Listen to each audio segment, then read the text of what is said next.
咁啊，介紹 Andyfire 嘅 Neo Plus Pro 2嘅無線耳機啊。Like、Share 同埋 Comment 要更多原動力拍片，要需要更多人嘅支持同埋訂閱。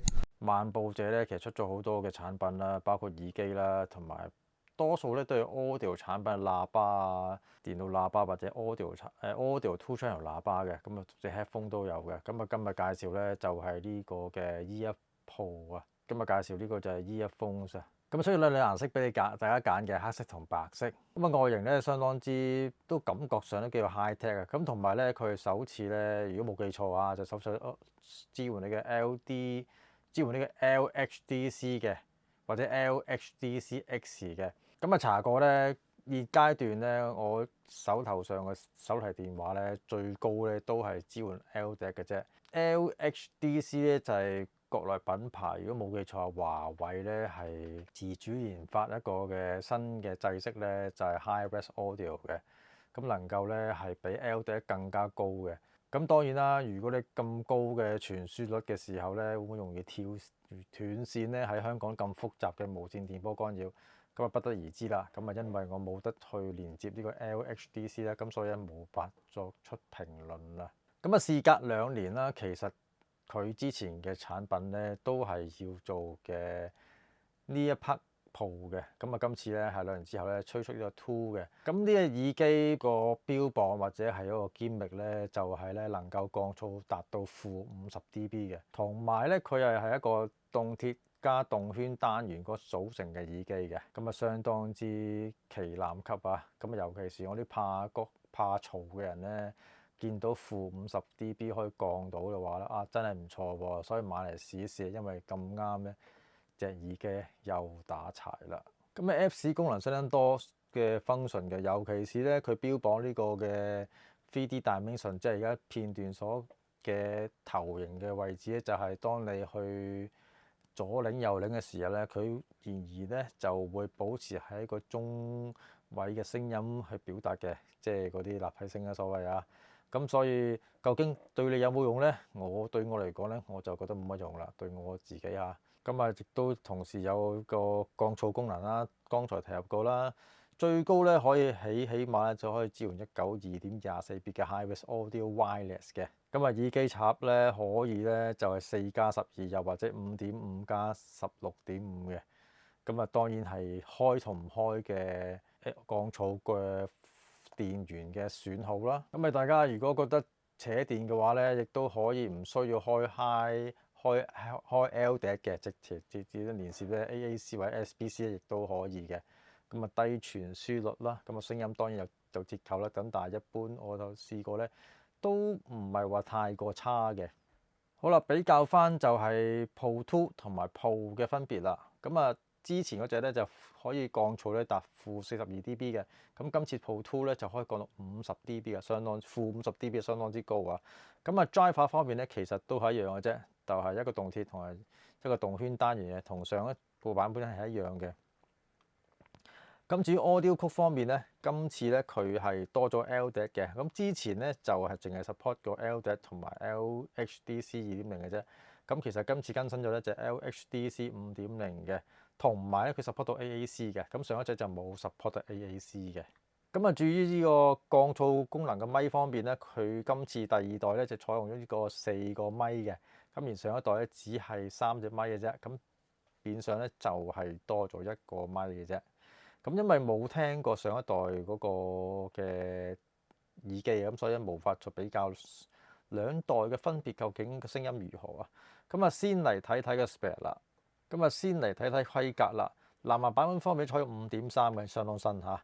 咁啊，插嘴通常都係 Type C 㗎啦，而家都係。咁 support 格式方面咧就係 LDAC 啦、LHDC 啦、SBC 同埋 AAC 嘅。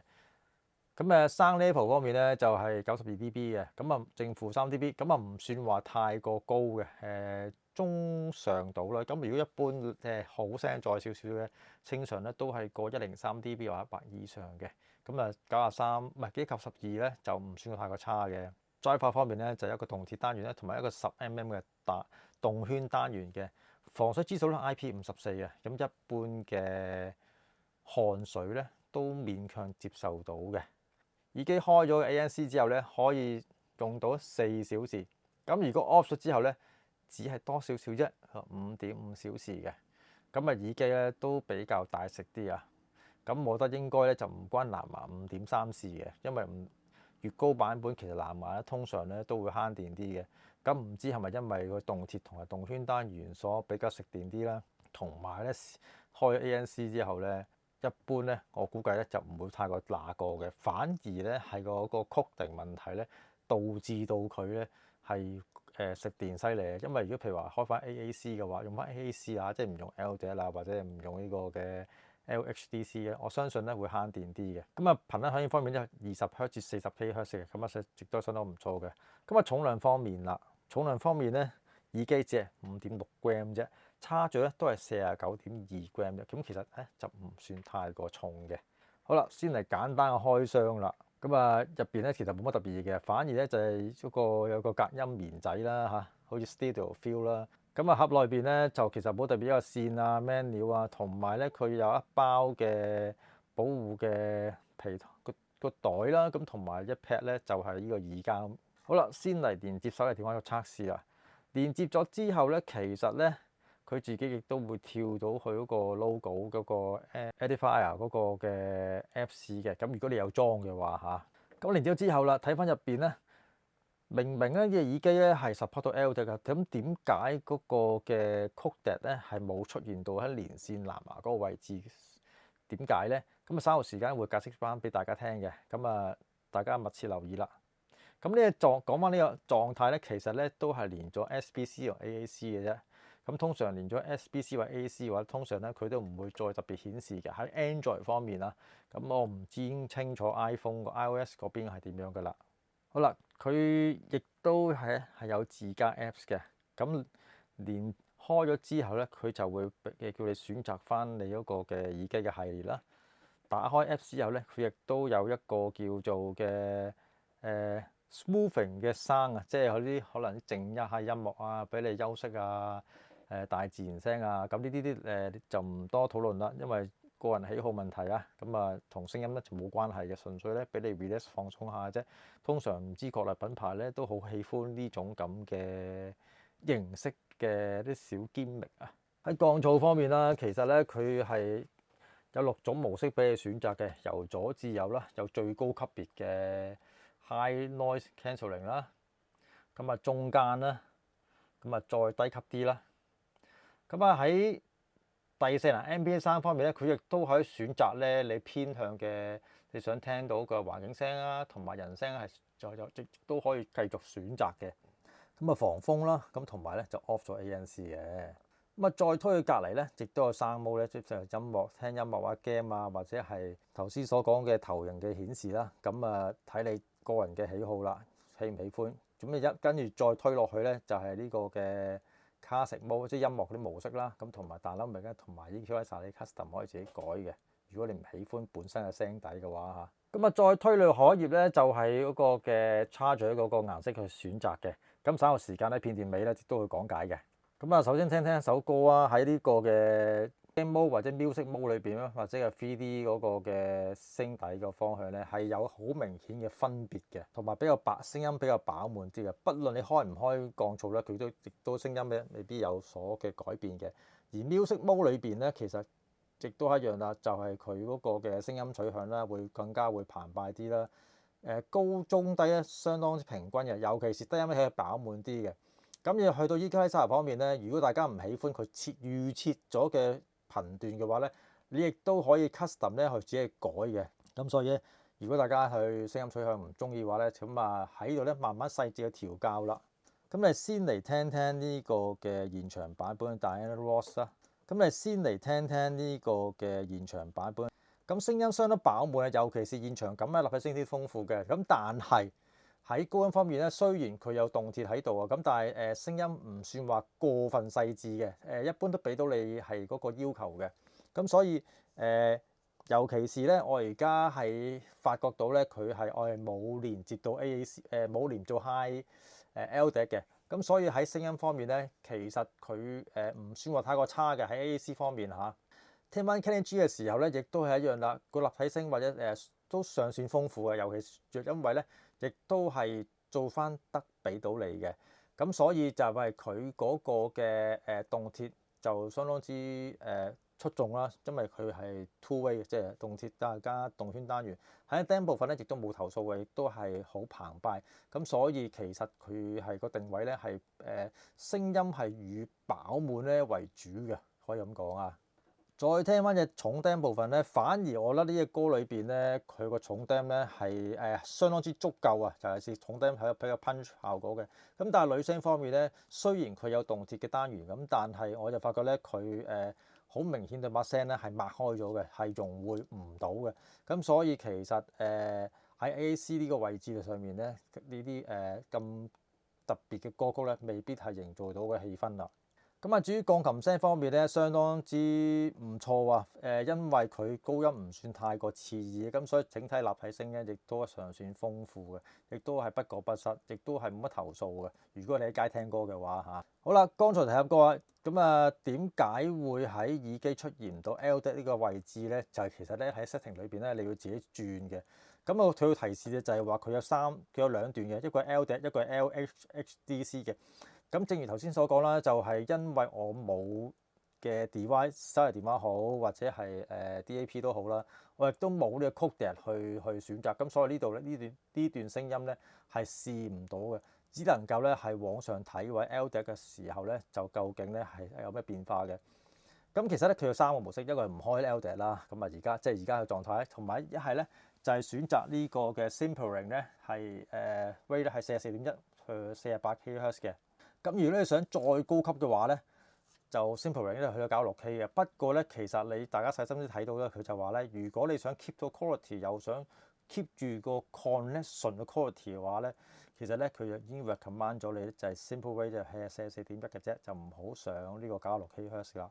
咁啊，當然我梗係要試試兩者嘅分別啦。咁所以你選擇完之後，你要 save 咧之後咧，佢就會斷咗個藍牙。你冇必要咧重新連接過嘅，即係擺翻個耳機落個嗰個 housing 度，再打開嗰重新再連接咧，先至係連接到你所需要嘅選擇嘅模式嘅。咁連接咗之後咧，大家咧如果留心睇咧，就係左上角咧就會出現翻個 HiRes Wireless 嗰個 logo 咧係着咗燈嘅，即係話之前咧暗啞色嘅黃色咧係冇效果嘅。咁而家咧，我挑選晒所有最高級別嘅話咧，嗰個 HiRes 咧嗰個 icon 就出翻嚟嘅啦。咁如果鋼琴降翻一級嘅話咧，佢就個 HiRes 亦都係唔會出現嘅，就會暗啞色嘅。咁但係你話好啦，咁暗啞色嘅，咁但係睇翻喺藍牙嘅設定方面咧，你又見到咧 HT Audio 已經着咗 LDAC 㗎啦。咁究竟兩者嘅分別喺邊度咧？Simple Rate 嘅96kHz 同埋 Simple Rate 嘅48kHz 咧。嗱，如果閣下即係我自己為例啦嚇，喺屋企嘅寧靜方面聽到嘅話咧，其實咧96kHz 咧對比翻48kHz咧，聲音個細緻度咧係多咗嘅，呢個係事實嘅。咁但係喺整體立體聲咧就唔覺話太大分別嘅。如果用數字量化嘅話咧，基本上咧，如果係 Simple Rate 96kHz 係一個100分攞滿100分嘅話咧，基本上48kHz 咧就攞咗95分嘅啫。咁所以喺街聽歌嘅時候，係唔係大家會聽得分辨到96kHz 同埋48kHz 嗰個狀態咧？嗱，我自己就分辨唔到嘅，喺街睇太嘈啦。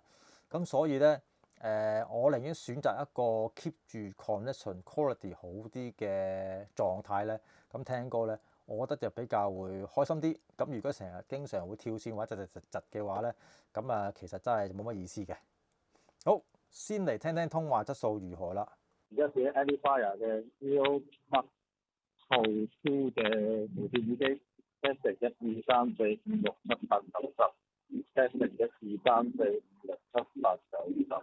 咁啊，整體嘅耳機咧，其實取向咧高中低頻相當平均嘅，高音咧唔算話太過突出嘅，但係亦都係令到你滿意嘅。整體嗰個嘅聲音取向係飽滿，同埋咧，尤其是低音咧，亦都係可以用豐滿形容啊。佢又唔拆聲，但係俾到你 punch 效果，整體嘅聽感亦都相當之唔錯嘅。咁啊，佩戴嘅時候咧，其實相當舒服嘅。我啲棍我就比較係骨骼精奇啦，咁所以喺佩戴嘅穩定度咧，我就相當之係驚喜嘅，因為佢輕啦，咁同埋咧佢左揈右揈個頭咧，亦都係佢嘅耳機唔會容易跌出嚟嘅。咁啊，耳機除咗個聲音之後咧，其實咧佢有其他 function 嘅，就係話你可以左同右咧嗰個觸碰面板咧，你都係需要佢可以咧根據你嘅喜好咧可以改翻嘅，即係連續撳2下同埋連續撳3下咧，大家亦都可以去選擇嗰個嘅設定嘅。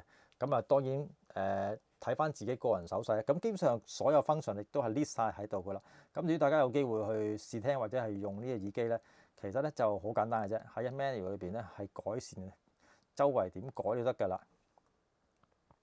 好啦，最後啦，耳機方面咧，頭先提及過咧有個嘅畫面嘅，其實咧就係喺設定嘅第4頁最後一欄之後咧，佢有個8個 pattern 顏色咧，就係俾你咧就係改動嗰個嘅耳機嘅 housing 個 LED 嗰個嘅顏色嘅。咁睇翻閣下喜好啦。咁呢啲咧其實就冇乜同聲音冇乜特別嘅，不過咧通常都係啲堅明嘢嘅。